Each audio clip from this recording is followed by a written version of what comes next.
नमस्कार। आप देख रहे हैं बिस्तक की खास पेशकश। शेयर बाजार रिकॉर्ड स्तरों पर है और अब इस समय लग रहा है डर। एक तो बजट आने वाला है और मार्केट पे बहुत ही जबरदस्त रैली बन गई है। तो क्या ये बाजार में मौका अभी खरीदारी का है या फिर सतर्क हो जाएं? इसी मुद्दे पे बात करने के लिए मेरे साथ आज खास मेहमान जुड़े हैं Devendra Singhal ji, executive vice president and fund manager Kotak Mahindra AMC से। देवेंद्र जी नमस्कार, बहुत बहुत शुक्रिया बिस्तक को अपना समय देने के लिए सर। नमस्कार रजत जी। आपके सभी दर्शकों को नमस्कार। सर शेयर बाजार तो रिकॉर्ड स्तरों पर है और आपको बहुत बहुत बधाई, आपको और आपके क्लाइंट्स को। ये आप ही जैसे म्यूचुअल फंड्स हैं जो इंडिया में इस समय बढ़ चढ़कर पार्टिसिपेट कर रहे हैं इस इक्विटी रैली में। लेकिन अभी फिलहाल ये जो मार्केट एकदम से तेज चल पड़ी है पोस्ट इलेक्शंस, मौजूदा स्तरों पे आपको वैल्यूएशंस कैसे लग रहे हैं और क्या ये मार्केट में आपको नियर टर्म में स्ट्रेंथ और बढ़ती नजर आती है? रजत जी, बहुत ही मुश्किल सवाल से आपने शुरुआत करी है। ठीक है। देखिए, मार्केट में स्तर जो है, मार्केट के इस टाइम बहुत ऊंचे स्तर पे है और वैल्यूएशन भी बहुत सस्ते नहीं है। Definitely mid cap small cap के अंदर तो हम डेफिनेटली बोल सकते हैं कि वैल्यूएशन आर नॉट चीप। पर हाँ, लार्ज कैप में वैल्यूएशन आर रीजनेबली देयर, वहां पे बहुत ज्यादा महंगा नहीं है। तो लार्ज कैप ठीक ठीक पे है, मिड कैप स्मॉल कैप महंगे हैं। तो उसको देखते हुए हमको आगे बढ़ना है। तो पर फिर मौजूदा स्तरों पे किसी करेक्शन का वेट करें या फिर अभी इन्वेस्टमेंट जारी रखनी चाहिए? अजय जी, मैं हमेशा अपने इन्वेस्टर्स को ये बोलता हूँ, अगर आपका इक्विटी मार्केट में 7 से 10 साल का व्यू है तो सबसे उपयुक्त समय जो है इन्वेस्ट करने का वो है अभी। ठीक है। अगर आप लंबे समय तक इक्विटी मार्केट में बने रह सकते हैं तो आप आज ही इन्वेस्ट कीजिए, आपको कोई उसमें परेशानी नहीं है। ये एक ऐसी एसेट क्लास है जहाँ पे आपका जो लंबे समय का जो रिटर्न है वो एक बहुत ही उम्दा रिटर्न मिलता है बाकी सब एसेट क्लास के मुकाबले। तो अगर आप लंबे समय तक पैसा निवेश करने में इच्छुक हैं, 7 से 10 साल के ऊपर का आपका टाइम होराइजन है, तो आप आज भी इक्विटी मार्केट में पैसा डाल दीजिए, उसमें कोई दो राय नहीं है। नहीं, पर वो डर इस चीज का लगता है ना सर, वो इलेक्शन से पहले वाला मूड माहौल देखो और अभी का मूड माहौल देखो ना। अच्छा, ये जिस रफ्तार से चढ़ते चले जा रहे हैं पोस्ट इलेक्शंस, ऐसा क्या भांप लिया है मार्केट ने जो ऐसे रिकॉर्ड स्तरों पर चल रहे हैं और वन वे ट्रैक पे ही ऊपर है? हमने पहले एक फेज ऐसा देखा जहां पर एकदम से आगे मार्केट में बहुत जबरदस्त गिरावट होनी शुरू हुई थी जून में, जून थर्ड फोर्थ को, बस वो उतना। उसके बाद वन वे ट्रैक पे ऊपर है। ये अचानक से क्या हो गया मार्केट को, इतनी स्ट्रेंथ कहां से आ गई? तो रजत जी, मार्केट में इलेक्शन के बाद जो मूवमेंट देखने को मिला है, वहां पे मार्केट को एक कॉन्फिडेंस आया है कि जो पिछले 5-10 साल में उन्होंने पॉलिसी इनिशिएटिव्स देखे, जो इकोनॉमी की ग्रोथ रेट है, जो पॉलिसी एक्सपेक्टेड है आने वाले टाइप 5 सालों में, उसकी कंटिन्यूटी रहेगी। वो पॉलिसी आगे बढ़ के ही जाएगी और इकोनॉमिक दर जो 7% के आसपास अभी एक्सपेक्ट कर रहे हैं वो बना रहेगा। तो अगर हम 7% के हिसाब से अगर ग्रो करेंगे अगले 5 साल में, तो हम विश्व की सबसे ज्यादा तेज ग्रो करने वाली इकोनॉमी होंगे, इसमें कोई दो राय नहीं है। तो उसको देखते हुए लोगों को लगता है कि जब इकोनॉमी अच्छा करती है तो अर्निंग्स ग्रोथ भी बहुत ज्यादा आती हैं। तो अगर आप अभी देखें, मिड कैप के अंदर 20% के ऊपर का अर्निंग एक्सपेक्टेशन है ये साल का, स्मॉल कैप के अंदर भी आसपास इसी का है। तो उसको देखते हुए मार्केट बोलता है कि अगर मैं अभी आज देख रहा हूँ तो 2-3 साल में अगर मेरा ये अर्निंग ग्रोथ रहा तो ये मार्केट मुझे फिर दोबारा से सस्ता करने लग जाएगा। तो जब तक अर्निंग्स मोमेंटम है, market can continue to remain point. But political stability जो आया है, एक कंटिन्यूटी इन पॉलिसी रिफॉर्म्स जो मार्केट को लग रहा है, उसके चलते हुए मार्केट में ये उछाल देखने को मिलता है, ऐसा हमको लगता है। वो तो अभी नियर टर्म में पता लग जाएगा, जब ये बजट आएगा तो पता लग जाएगा कि कितना रिफॉर्म से फोकस है सरकार का। वैसे सर बजट से एक्सपेक्टेशन क्या है इस बार? क्या ये वाकई एक पॉलिसी रिफॉर्म्स को बढ़ावा देने वाला बजट होगा या फिर थोड़ा ग्रामीण क्षेत्र पे फोकस ज्यादा चले जाएगा? तो हमको लगता है एक मिला जुला बजट रहना चाहिए। पॉलिसी रिफॉर्म्स पे भी फोकस होना चाहिए, जो इंफ्रास्ट्रक्चर डेवलपमेंट प्रोजेक्ट्स हैं उसके ऊपर सरकार का फोकस रहेगा हमको लगता है। बट साथ ही साथ हमको ये भी लगता है कि जो तबका, जो जिसको इकोनॉमी ग्रोथ में वो छूट रहा था, लोअर एंड या गूगल में जिसको कह लीजिए आप, तो हमको लगता है वहां पे भी सरकार का थोड़ा सा रुझान रहेगा। और जितने भी स्टेट बजट्स अभी आ रहे हैं इलेक्शन के बाद, वहां पे लग रहा है कि हाँ, थोड़ा बहुत सरकार उस तरफ भी ध्यान देगी। तो एक मिली जुली बजट होना चाहिए। मिडिल क्लास को और लोअर क्लास को राहत मिलनी चाहिए, हमको ऐसा लगता है। पर सर ये जो इस बार का बजट आएगा उसमें कुछ शेयर बाजार के लिए, खास तौर से कुछ डेरिवेटिव्स के लिए आप एक्सपेक्ट कर रहे हो क्या? ऐसी कुछ अटकलें लगनी शुरू हो गई है बाजार में कि डेरिवेटिव्स पे, क्योंकि बेलगाम पैसा, मतलब इतना पैसा डेरिवेटिव मार्केट्स में। आप अगर ऑप्शंस ट्रेडिंग देखो तो इतना जबरदस्त तरीके से फ्लरिश कर गया, डेरिवेटिव मार्केट इतना ज्यादा स्ट्रॉन्ग ग्रोथ दिखा गया। तो अभी सेबी भी कहीं ना कहीं अलर्ट कर रहा है, और आम रिटेलर्स फंसते हैं डेरिवेटिव मार्केट में, वो साफ तौर पे बोल रहे हैं। तो क्या कुछ बजट में हो सकता है डेरिवेटिव्स पे कुछ रूल्स जो है रजत जी, उनमें इम्प्लीमेंट होते हुए? आप अभी हम ना इनकम टैक्स का रिटर्न फाइलिंग का डेट आ गया है 31 जुलाई। ठीक है, अभी आप देखोगे न्यूज़पेपर में बहुत कुछ छोटी छोटी जगह आर्टिकल आ रहे हैं कि जब सीए बोलते हैं कि हम जब क्लाइंटों का रिटर्न फाइल कर रहे हैं तो 90% लोग अपना लॉस दिखा रहे हैं एफएनओ के अंदर बशर्ते प्रॉफिट के। तो डेफिनेटली एक ये थोड़ा ध्यान देने लायक चीज है कि जो छोटा निवेशक है उसको नुकसान हो रहा है इस स्पेक्युलेटिव एक्टिविटी से, डेरिवेटिव एक्टिविटी से। तो जब तक उसको समझ नहीं है उसको ये सब नहीं करना चाहिए। तो सरकार और जो रेगुलेटर्स हैं अपनी तरफ से कदम उठा रहे हैं इसको कैसे डिस्करेज किया जाए। बट ये तो जैसे बोलते हैं ना कि जब तक हाथ नहीं जगाए, हाथ हाथ जगाने के बाद ही अकल आती है। तो वो हो गया है, हमको लगता है काफी हद तक तो वो हो चुका है। बट हाँ, थोड़ा अगर सरकार इस तरफ नियम कड़े करती है और स्पेक्युलेटिव एक्टिविटी को थोड़ा सा जो कहते हैं कि एक रुकावट थोड़ी सी उसकी फ्लो को रोकती है तो आई थिंक मार्केट के लिए अच्छा ही होना चाहिए। बट मैं साथ साथ एक चीज कहना चाहता हूँ कि ये सिर्फ इंडिया में नहीं हो रहा, ये पूरे विश्व में हो रहा है। पूरे विश्व के बाजार में स्पेक्युलेटिव एक्टिविटी बढ़ गई है और उसके साथ इंडिया में ज्यादा हुआ है। बट पूरे विश्व में ही ये देखने को मिल रहा है अभी। तो वो क्रिप्टो करेंसीज तो उसका एक उदाहरण है ही, क्रिप्टो में जिस तरीके से एकदम से उतार चढ़ाव ज्यादा हो गया। लेकिन सर हम ना बजट पे ही फोकस कर रहे हैं, और ये ऐसे अक्सर होता है कि बजट से पहले ना कुछ सरकारी कंपनियों पे एकदम से फोकस रह जाता है मार्केट को, और हम देख रहे हैं पिछले 2-3 ट्रेडिंग सेशन से डिफेंस, रेलवे, सरकारी कंपनियां ऐसी धूम मचा रही है मार्केट में। वैल्यूएशन जस्टिफाइड है क्या इन लेवल्स पे, खासतौर से डिफेंस और रेलवे स्टॉक्स? देखिए, जब भी मार्केट किसी भी स्टॉक्स के ऊपर अपना रुझान बनाती है तो वो ये देखते हैं कि अगले 5 साल, 10 साल, 20 साल में उस कंपनी का क्या ग्रोथ रेट हो सकता है, कितना प्रॉफिटेबिलिटी बढ़ सकता है। तो डेफिनेटली ये जो क्षेत्र है डिफेंस का, जैसे आपने बताया, रेलवे का बताया, इसके प्रोस्पेक्ट्स बहुत अच्छे हैं अगले आने वाले 5-10 साल, 15 साल के लिए। बट हमको ये भी ध्यान रखना चाहिए कि ये क्षेत्र जो है वो काफी हद तक इनका जो दारोमदार रहता है वो पॉलिटिकल पॉलिसी के ऊपर भी रहता है। कौन गवर्नमेंट किसकी सरकार है, क्या उनका उसके ऊपर रुझान है। तो पॉलिसी के ऊपर भी इन क्षेत्र से काफी फर्क पड़ता है उनके फंडामेंटल्स के ऊपर। तो हमको लगता है कि काफी सारी कंपनियां ऐसी हैं जो अपने फंडामेंटल से थोड़ा आगे चल रही हैं। तो वहां पे थोड़ा सा जो कहते हैं ना लगाम खींच के चलने का मतलब है आगे आने वाले टाइम में। बट उसी के अंदर ऐसा हर क्षेत्र में आपको कंपनियां मिलती हैं जहां पे आपको फंडामेंटल्स ठीक होते हैं।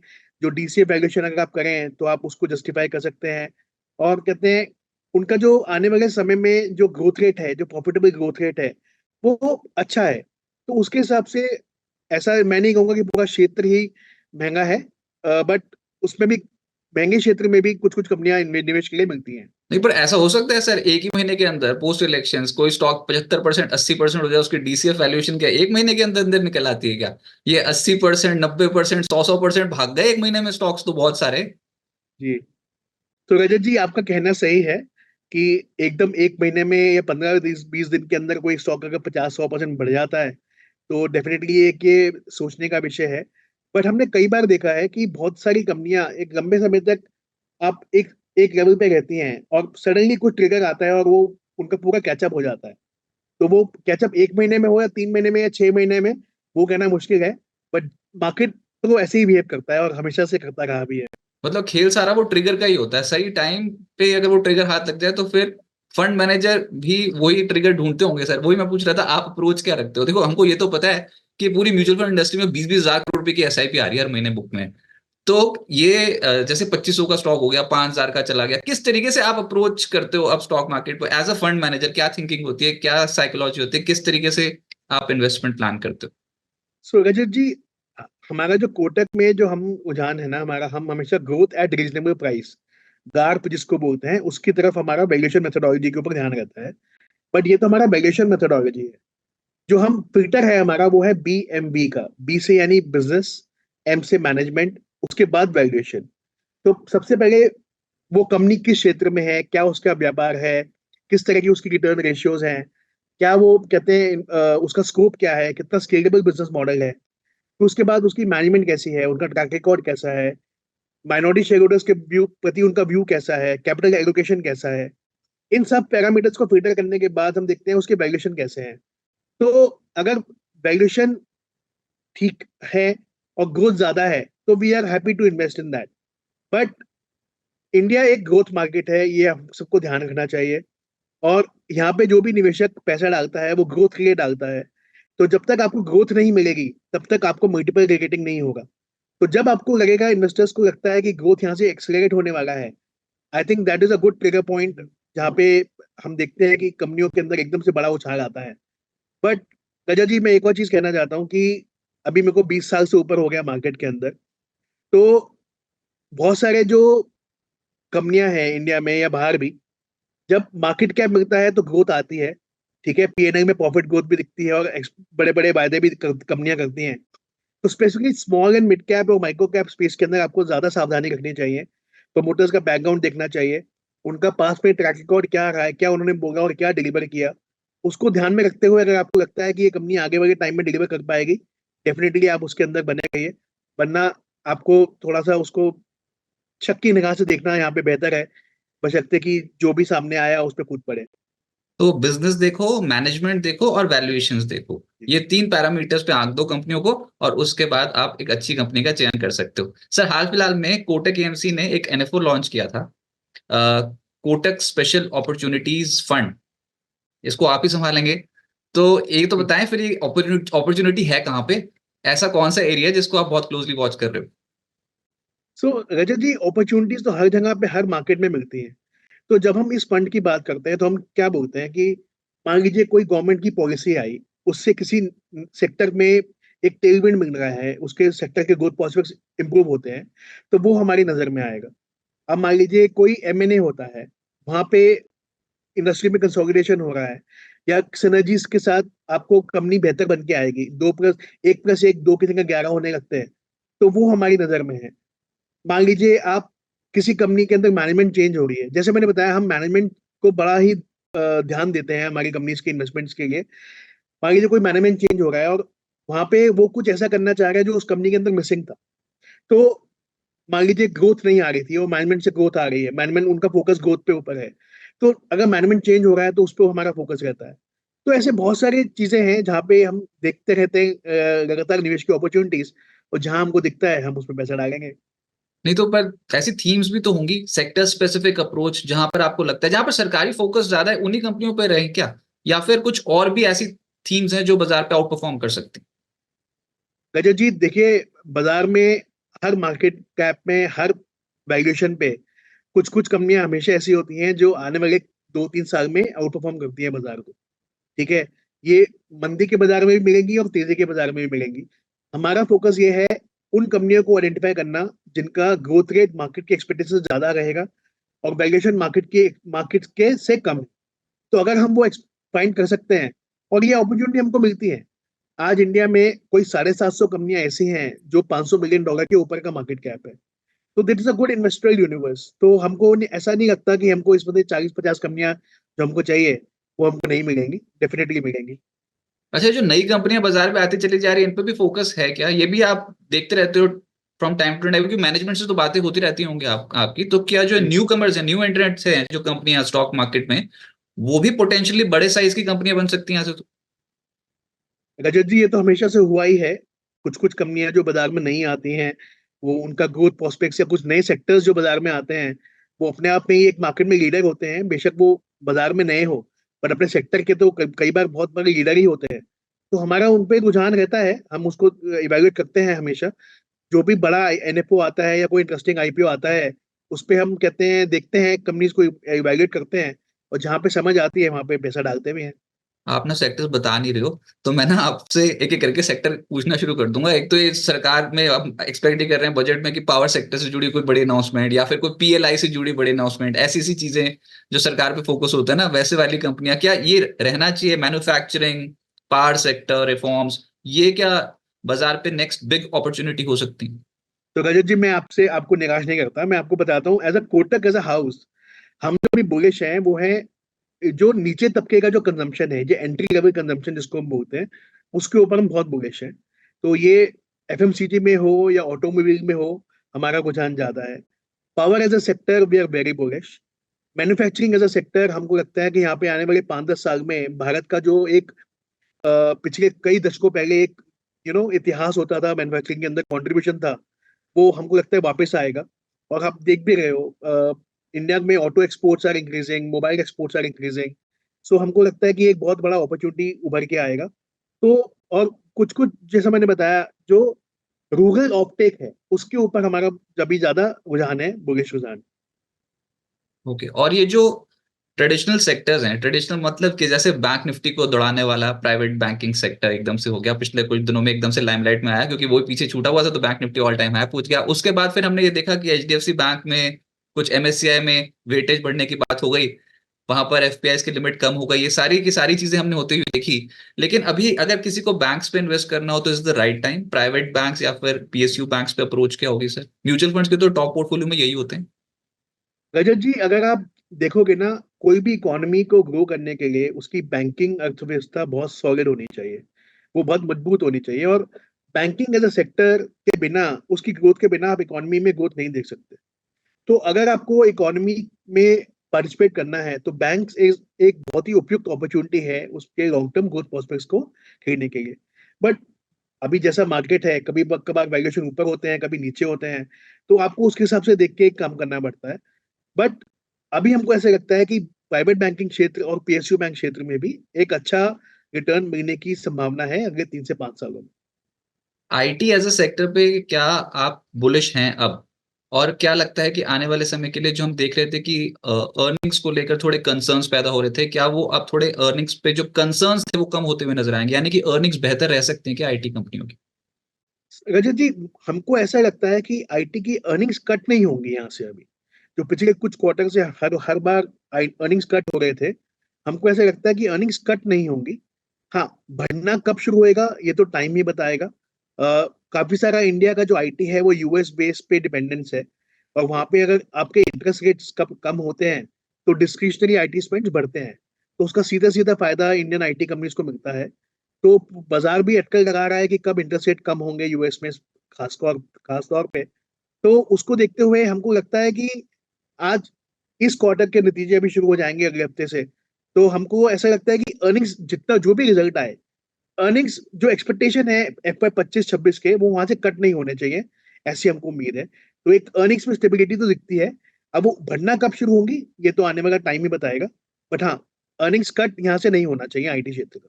तो फिर अब तो नेक्स्ट बिग ट्रिगर बजट के साथ साथ अर्निंग्स ही तो है, तो कैसी रहेंगी इस बार अर्निंग्स? और अगर मैं एक दो तिमाही के लिए पूछूं तो आपको अर्निंग्स आउटलुक क्या लगता है? सो अगर आप पूरा साल का अर्निंग एस्टिमेट देखें निफ्टी 50 कंपनीज का फॉर एग्जांपल, तो कोई 14 से 16% का अर्निंग एक्सपेक्टेशन है ग्रोथ का। वहीं अगर आप मिड कैप का देखें तो वो 20% के आसपास या उसके ऊपर का ग्रोथ रेट एक्सपेक्टेड है। तो हमको लगता है कि जिस हिसाब से इकोनॉमी ग्रो कर रही है, ये कुछ इसमें ऊपर नीचे ज्यादा नहीं होना चाहिए, इतना तो ग्रोथ रेट आना चाहिए। सर हाल फिलहाल में ना बहुत मोटी मोटी ब्लॉक डील्स होते देखी हमने मार्केट में, और कंसर्न पैदा होते चले जा रहा है कहीं हायर लेवल्स पे जो प्रमोटर्स हैं वो अपना थोड़ा थोड़ा स्टेक कम तो नहीं करने लग गए हैं? तो क्या इससे कुछ चिंता की बात है, या फिर फंड फ्लो और लिक्विडिटी इतनी स्ट्रांग है कि इस बिकवाली को भी बेच जाएंगे? ये तो हुआ ना, ब्लॉक डील्स तो बहुत हुई हैं हाल फिलहाल में, मोटी मोटी ब्लॉक डील्स। वैसे जी, इसको दो तरीके से देख सकते हैं। एक, जहां भी प्रमोटर को लगता है कि मुझे कुछ पर्सनल यूज के लिए पैसा चाहिए, तो पहले क्या होता था, वो अपने शेयर्स को प्लेस करता था। ठीक है, promoters used to place their shares and borrow money on that because share बेच के कैपिटल गेन टैक्स देना उनको भी पड़ता नहीं खाता है, और डिविडेंड आप किसी हद तक दे सकते हैं। तो बहुत सारे प्रमोटर उसको प्लेज करते थे। क्यों? उनको डर लगता था कि अगर मेरी शेयर होल्डिंग कम हो गई तो मेरे ऊपर कोई टेक ओवर अटेम्प्ट हो जाएगा, या कोई हॉस्टाइल टेक ओवर कर लेगा। राइट, मेरा कंट्रोल नहीं रहेगा कंपनी के ऊपर।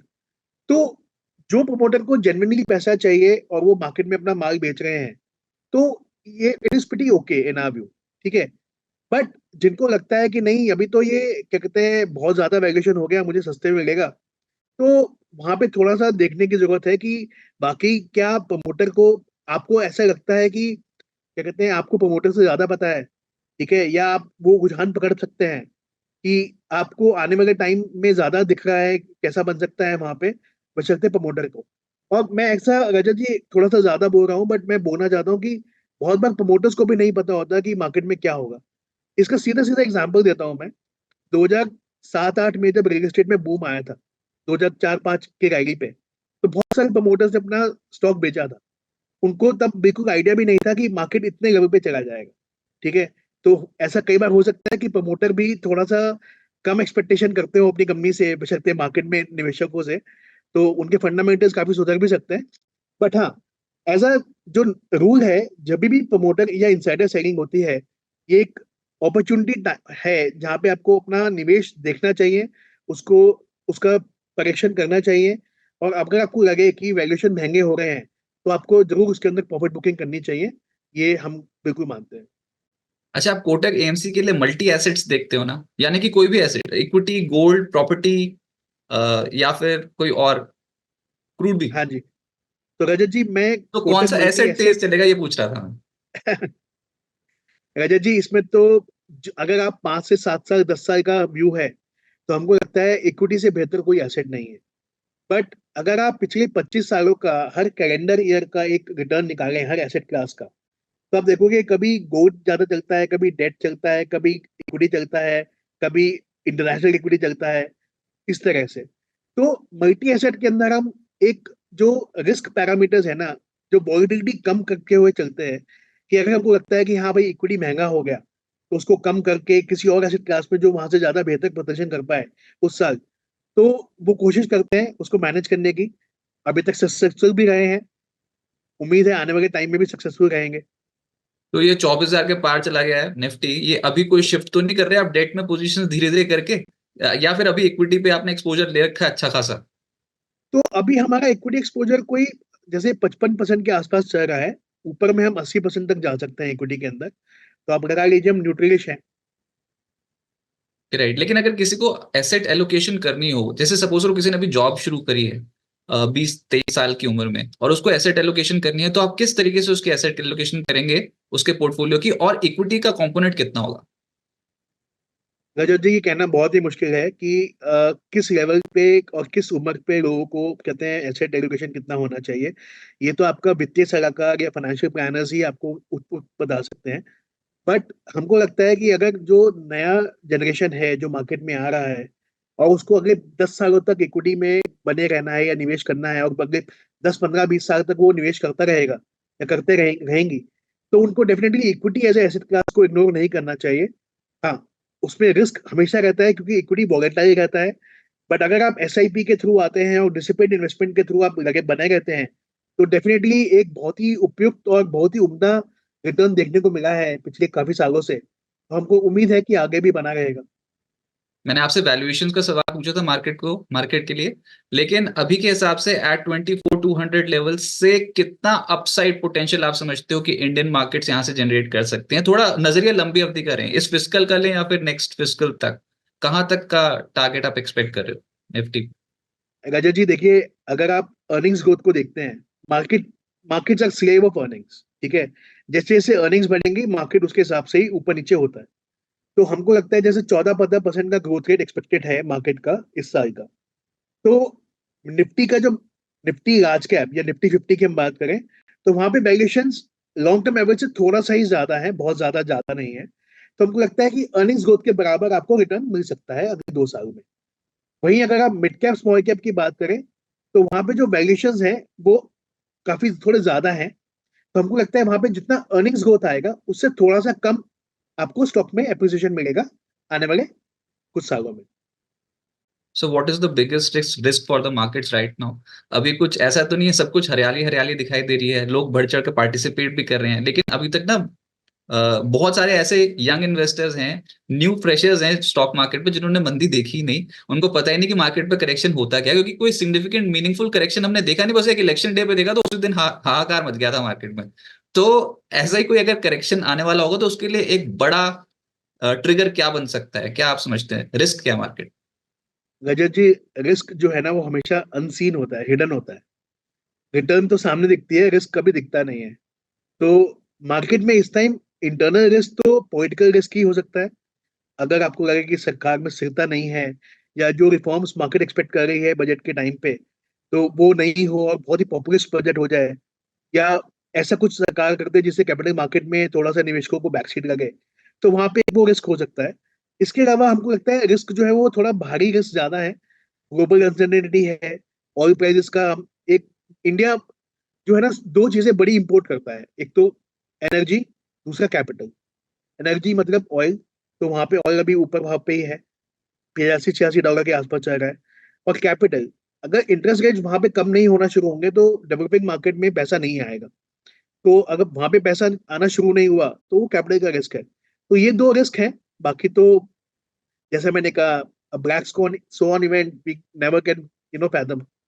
तो वो तो जब आएगा तभी पता चलेगा, बट उस आपको हमेशा इतना पोर्टफोलियो रखना चाहिए कि आप किसी भी एक एसेट क्लास के अंदर मान लीजिए वो आधा भी हो जाए, तो आप बैंकरप्ट ना हो। तो बैंकरप्सी कभी होती है जब आप लीवरेज करते हैं। जैसे आपने बताया डेरिवेटिव्स के अंदर आज लोग डेरिवेटिव तो पूरा लीवरेज मार्केट ही है। तो वहाँ पे अगर आप 15-20% का झटका किसी भी समय मार्केट में आ सकता है। बता के नहीं आता, कभी भी आया भी है और आ भी सकता है। अगर आप उस टाइम सॉल्वेंट रह सकते हैं, आपका कैपिटल ज़्यादा हर्ट नहीं होता, देन आप एक्सपेक्ट कर सकते हैं वो कैपिटल आने वाले टाइम में पैसा बना के देगा आपको। बट अगर आपका कैपिटल ही उड़ गया तो फिर आप क्या करेंगे? वो बैक ऑफ द माइंड ना चीजें हमेशा रह जाती हैं कि पिछले बजट के बाद ये वाला नहीं, जो इंटरिम बजट गया था वो नहीं, उससे पहले पिछले साल बजट के बाद ना मार्केट ऊपरी स्तरों पर एकदम से गिरनी शुरू हुई थी, तो उसी डर में पैसा लगाया नहीं जाता। तो एक बार ना कॉन्फिडेंस बढ़ाने वाला मैसेज, मेरा आखिरी प्रश्न ही होगा, कॉन्फिडेंस बढ़ाने वाला मैसेज दे दो आप निवेशकों को कि भैया जब नीचे जाए तब उसके बाद खरीदने की क्षमता आपके पास होनी चाहिए और सिस्टमैटिकली इन्वेस्टमेंट करने से ही नैया बाहर निकलेगी। क्या कहेंगे लॉन्ग टर्म इन्वेस्टिंग करने के लिए क्या सही अप्रोच होनी चाहिए सर?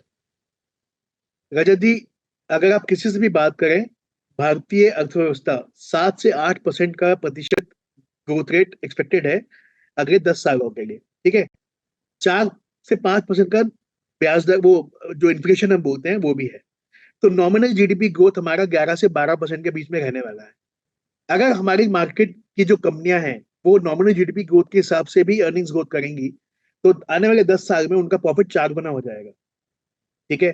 तो मल्टीपल यहाँ पे रहे या 10% कम हो, आपका पैसा 3 से 4 गुना अगले 10 साल में हो सकता है इक्विटी मार्केट में, तो बनेगा ही है। राइट सर, बहुत शुक्रिया, बहुत कुछ सीखने को मिला आपसे सर, बहुत शुक्रिया बिस्तर को अपना समय देने के लिए। Thank you sir. Thank you Rajat ji.